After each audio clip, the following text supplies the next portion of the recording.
Наместо со вино и ракија за здравица со лимони и таблети против висока температура.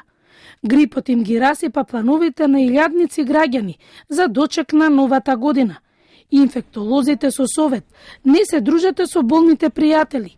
Грипот брзо се шири.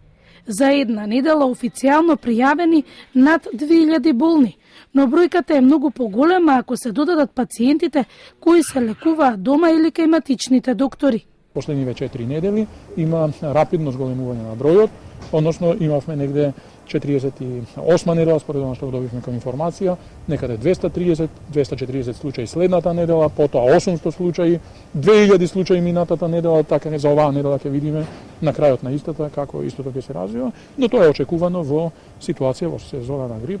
Ние се наоѓаме во сезона на грип веќе чинам 12-та недела. Значи тоа е 3 месеци веќе сме во сезона на грип. Од инфективната клиника објаснуваа дека покрај грипот има и стомачни вирози и пациент на 5-годишна возраст со вирусен менингитис. Детето е во добра здравствена состојба и нема пријава на нови деца со ова заболување. Воопшто не станува збор за бактериска, туку за вирусна етиологија. Имаме јасна потврда со најсофистицирана дијагностичка технологија.